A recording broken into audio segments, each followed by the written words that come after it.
ഞങ്ങൾ പണ്ട് പറയാറുണ്ടല്ലോ, അദ്ദേഹം ഓൾ ഇന്ത്യ റേഡിയോ ആണ്. ഓൾ ഇന്ത്യ റേഡിയോയോട് നമുക്ക് ചോദ്യം ചോദിക്കാൻ പറ്റുമോ? ഇങ്ങോട്ട് പറഞ്ഞുകൊണ്ടിരിക്കും, അങ്ങോട്ട് ചോദിക്കാൻ പറ്റില്ല. മുഖ്യമന്ത്രി ഒരാൾ ചോദ്യം ചോദിച്ചപ്പോ വീട്ടിൽ പോയി ചോദിക്കാനാ പറഞ്ഞത്. വീട്ടിലല്ല, ജനങ്ങൾ തെരുവിലിറങ്ങി നിങ്ങളോട് ചോദ്യങ്ങൾ ചോദിക്കും. നിങ്ങളെ കൊണ്ട് കേരളത്തിലെ ജനങ്ങൾ മറുപടി പറയിപ്പിക്കും. വീട്ടിൽ പോയിട്ടല്ല, തെരുവിലിറങ്ങി ജനങ്ങൾ ചോദ്യം ചോദിക്കും. നിങ്ങളുടെ ദുഷ്ചെയ്തികളെ കുറിച്ച് ചോദ്യങ്ങൾ ചോദിക്കും. ഇപ്പൊ ഡീൽ എന്ന് പറഞ്ഞപ്പോ അദ്ദേഹം പ്രകോപിതനായി മുഖ്യമന്ത്രി. ഞാൻ കുറെ സീറ്റുകളുടെ കാര്യം ഇന്നലെ പറഞ്ഞു അല്ലെ, പാലക്കാട് പറഞ്ഞു, കോന്നി പറഞ്ഞു, റാന്നി പറഞ്ഞു. ഏറ്റുമാനൂർ എന്തായിരുന്നു? ഏറ്റുമാനൂർ ഇപ്പോ BJP സ്ഥാനാർത്ഥിയില്ല. 2020 ഏറ്റുമാനൂര് BJP വോട്ട് പിടിച്ചതാണ് കഴിഞ്ഞ പ്രാവശ്യം. തൃപ്പൂണിത്തുറയിൽ 23,000-ലധികം വോട്ട് BJP പിടിക്കുകയും BJP തൃപ്പൂണിത്തുറ മുനിസിപ്പാലിറ്റി പിടിക്കുകയും ചെയ്ത സ്ഥലമാണ്. അവിടെ BJPക്ക് സ്ഥാനാർത്ഥിയില്ല. 2020 ഇതാണ് സ്ഥിതി. ചെങ്ങന്നൂരിൽ BJP സ്ഥാനാർത്ഥിയെ നിർത്തി, പക്ഷേ പാർട്ടിക്കകത്ത് ഭയങ്കര കലാപം ഉണ്ടാക്കുന്ന ആളെ നിർത്തിക്കൊടുത്തു. വീണ്ടും ആറന്മുളയിൽ ഘടകകക്ഷിക്ക് കൊടുക്കാൻ പോയപ്പോ BJPയിൽ കലാപം ഉണ്ടായതുകൊണ്ടാണ് കുമ്മനന്റെ ആശയത്തിന് സീറ്റ് കൊടുത്തത്. അപ്പൊ വ്യാപകമായി നിരവധി സീറ്റുകളിൽ കാസർഗോഡ്, മഞ്ചേശ്വരം, റാന്നി, കോന്നി, ചെങ്ങന്നൂര്, ഏറ്റുമാനൂര്, തൃപ്പൂണിത്തുറ തുടങ്ങി നിരവധി സ്ഥലങ്ങളിൽ ഡീലാണ്. മുഖ്യമന്ത്രി എന്തിനാ പ്രകോപിതനാവുന്നത്? മുഖ്യമന്ത്രി കോലീബി എന്ന് പറയാ. ആ മുഖ്യമന്ത്രിയല്ലേ RSSന്റെ കൂടെ പിന്തുണയോടുകൂടി ജയിച്ച് MLA ആയത് 77? ആർക്കറിയാൻ പാടില്ലാത്തത്? സ്ത്രീ എമ്മുമായി അടച്ചിട്ട മുറിയിൽ RSS നേതാക്കളുമായി മസ്കറ്റ് ഹോട്ടലിൽ ചർച്ച നടത്തിയതാര?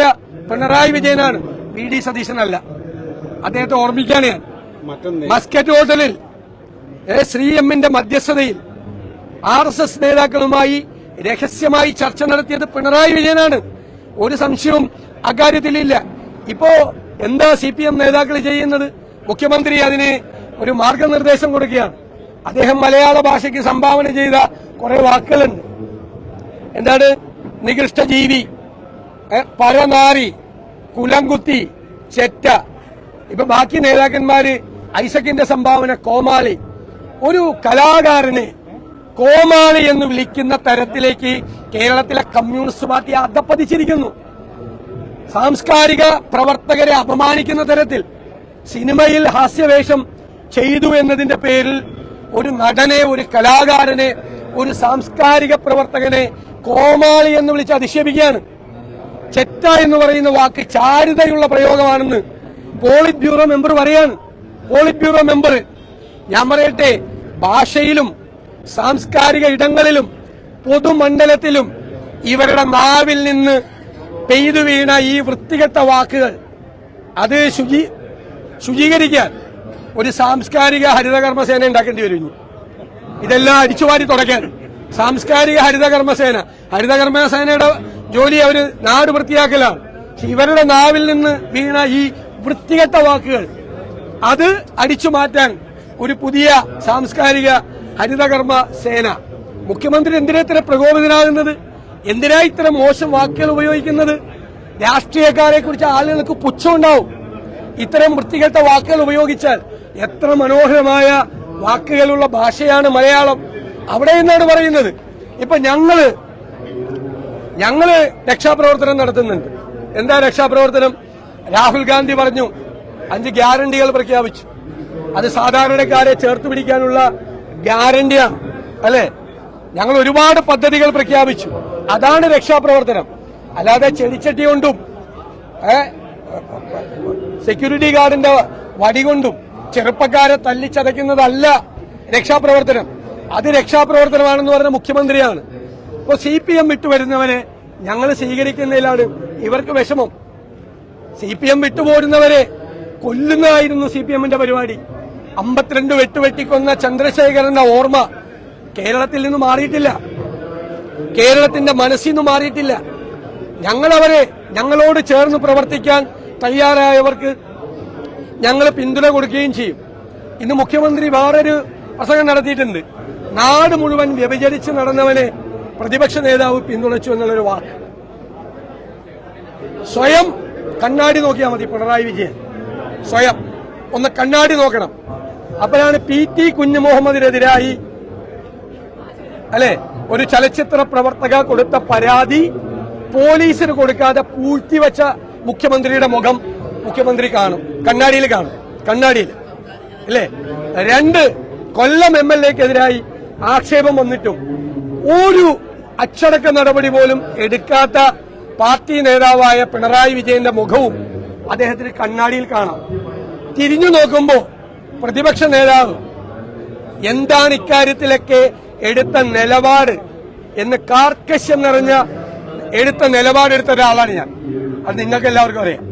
കേരള രാഷ്ട്രീയത്തിൽ ഒരാളും എടുക്കാത്ത, എനിക്ക് വിഷമമുണ്ടാക്കിയിരുന്നു, എനിക്ക് എന്റെ ചങ്ക് പൊട്ടിക്കൊണ്ടാണ്.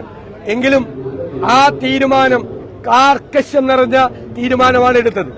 ഈ മുഖ്യമന്ത്രി എന്താ 2013 ഉമ്മൻചാണ്ടി മന്ത്രിസഭയുള്ളപ്പോ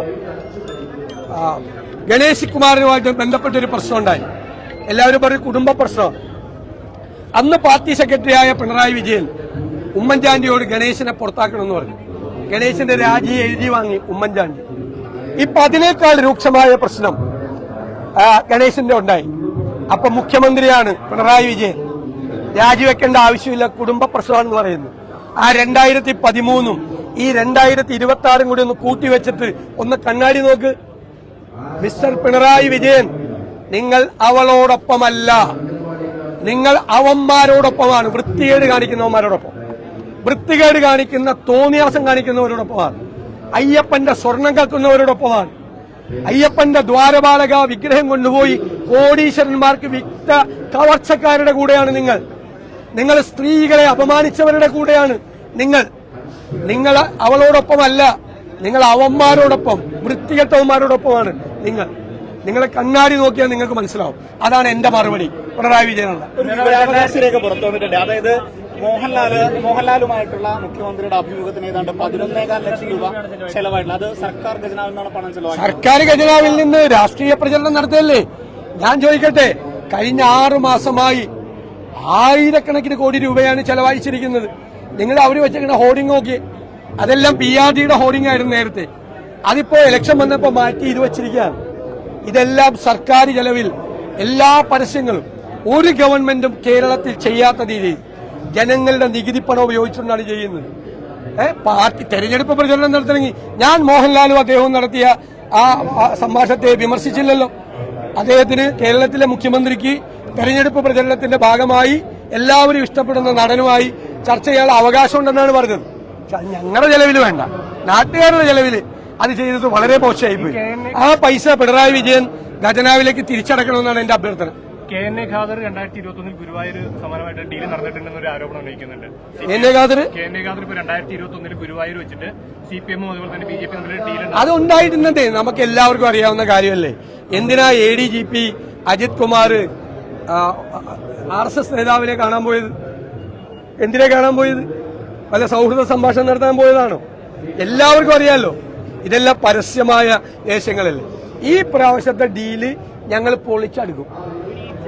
രാഷ്ട്രീയ ചിത്രത്തരം എന്ന് പറഞ്ഞാണ് ഇന്നലെ CPM രാഷ്ട്രീയ ചിത്രത്തരം കാണിച്ചു എന്ന രീതിയിലാണ് മുഖ്യമന്ത്രി ഉദ്ദേശിച്ചതെന്നാണ് ഇന്നലെ CPM നേതാക്കളൊക്കെ പറഞ്ഞത്. എത്രയോ മനോഹരമായ വാക്ക് മലയാള ഭാഷയിലുണ്ട്. ചെറ്റത്തരം കാണിച്ചു എന്നാ പറഞ്ഞു, മനസ്സിലായില്ല? അതിന് G. സുധാകരൻ നല്ല മറുപടിയും കൊടുത്തിട്ടുണ്ട്. ചെറ്റ എന്ന് പറഞ്ഞാൽ പാവപ്പെട്ടവർ ജീവിക്കുന്ന കുടിലാണെന്ന് അദ്ദേഹം പറഞ്ഞത്, മനസ്സിലായില്ല? അപ്പൊ ഇവരുടെയൊക്കെ ഒരു മനോഭാവം എന്ന് പറയുന്നത് ഉള്ളിലൊരു മുതലാളിത്ത മനോഭാവമാണ്. കമ്മ്യൂണിസ്റ്റാന്നൊക്കെ ചുമ്മാ പറയാ, കമ്മ്യൂണിസ്റ്റാന്ന് ചുമ്മാ പറയാ. ഒരാൾ എനിക്കൊരു ചോദ്യമുണ്ട് സാർ എന്ന് പറയുമ്പോൾ വീട്ടിൽ പോയി ചോദിക്കണമെന്ന് പറയും. ഞങ്ങളാരെങ്കിലും പറയും? നിങ്ങൾ എത്ര ചോദ്യം, അപ്രിയങ്ങളായ ചോദ്യങ്ങൾ ചോദിച്ചിട്ടുണ്ട് ഇല്ലേ? എത്ര അപ്രിയങ്ങളായ ചോദ്യങ്ങൾ ചോദിച്ചിട്ടുണ്ട്? ഞങ്ങൾ ആരെങ്കിലും അത് പറഞ്ഞിട്ടുണ്ടോ? ആവർത്തിച്ച് ചോദിച്ച് വേറെ ആർക്കും ചോദ്യത്തിന് അവസരം കൊടുക്കാതിരിക്കുമ്പോഴാണ് ഞാൻ പറയാറുള്ളത്, പ്ലീസ് ചേട്ടാ നിർത്ത്, മറ്റവർക്ക് കൂടി കൊടുക്കാൻ പറയാം. അല്ലാതെ ഞങ്ങളൊക്കെ രാവിലെ വന്നിട്ട് നിങ്ങളുടെ ചോദ്യങ്ങൾക്ക് മുഴുവൻ ഉത്തരം പറയല്ലേ? ഒരു ചോദ്യം പോലും ചോദിക്കാൻ പാടില്ല. എന്താ MP വീരേന്ദ്രകുമാറിന്റെ പരിപാടി ഉദ്ഘാടനം ചെയ്യാൻ, അനുസ്മരണ പ്രവേശനം ഉദ്ഘാടനം ചെയ്യാൻ വന്ന എഴുത്തുകാരനായ സാംസ്കാരിക പ്രവർത്തകൻ രാമേന്ദ്ര ഗുഹ എന്താ പറഞ്ഞത്? ഇന്ത്യ കണ്ട ഏറ്റവും വലിയ ഏകാധിപതിയായ കമ്മ്യൂണിസ്റ്റ് മുഖ്യമന്ത്രിയാണ് പിണറായി വിജയൻ. മുൻകൊടുത്ത മോഡി എന്നാണ് അദ്ദേഹം പറഞ്ഞത് പിണറായി വിജയനെ. അദ്ദേഹം EMS നെ, ജ്യോതി ബാസുവിനെ, മണിക് സർക്കാരിനെയൊക്കെ പരാമർശിച്ചുകൊണ്ട് പറഞ്ഞു ഇന്ത്യ കണ്ട ഏറ്റവും വലിയ ഏകാധിപതിയായ മുഖ്യമന്ത്രിയാണ് പിണറായി വിജയൻ. അത് ഇവിടെ ഓടൊന്നുമില്ല, നിങ്ങൾ കയ്യിൽ വെച്ചാൽ മതി. ഞങ്ങളടുത്ത് ഒന്നും ഓടില്ല. UDF അധികാരത്തിൽ വന്നാലും മുഖ്യമന്ത്രിയാകാൻ യോഗ്യൻ രമേശ് ചെന്നിത്തലയാണെന്ന് കെ സുധാകരൻ അല്പനേരം മുമ്പ് പറഞ്ഞു. അല്ല, അതൊക്കെ ഓരോരുത്തരുടെ അഭിപ്രായം. അതിനെന്താ തെറ്റുന്ന? രമേശ് ചെന്നിത്തല അയോഗ്യനായിട്ടുള്ള ആളാണ്. ഇന്നലെ താങ്കൾ നടത്തി സ്ഥാനാർത്ഥിയായി CPM മുസ്ലിം വിഭാഗത്തിലുള്ള ഒരാളായതുകൊണ്ടാണ് പാലക്കാട് NMR റിസൾട്ടിൽ ഒരു മുസ്ലിം വിഭാഗത്തിലുള്ള സ്ഥാനാർത്ഥിയെ നിർത്തിയതുകൊണ്ടാണ് അവിടെ ഡീൽ ആരോപണം കോൺഗ്രസ് ഉന്നയിക്കുന്നതെന്നാണ് ഇന്നലെ അങ്ങനെ ഒരു എന്താണ് റസാഖിന്റെ പശ്ചാത്തലം? റസാഖിനെ നിർത്താൻ എന്താ കാരണം? അവർക്ക് ഇഷ്ടമുള്ള സ്ഥാനാർത്ഥിയെ നിർത്താം. ഇഷ്ടമുള്ള, കാരണം ഒരു 3-ാം സ്ഥാനത്തായിരുന്നു, പരിതാപകരമായ 3-ാം സ്ഥാനത്താ. മനസ്സിലായില്ലേ? നിങ്ങൾക്കറിയാലോ, അവിടുത്തെ സോഷ്യൽ ഇക്വേഷൻസ് അറിയാലോ. എന്തുകൊണ്ടാണ് ബിസിനസ്സുകാരനായ പശ്ചാത്തലമില്ലാത്ത റസാഖിനെ നിർത്തിയത്? രമേശ് പിഷാരടി കഴിഞ്ഞ ഒരു ദശാബ്ദ കാലത്തിലധികമായി കോൺഗ്രസ് വേദിയിൽ എല്ലാ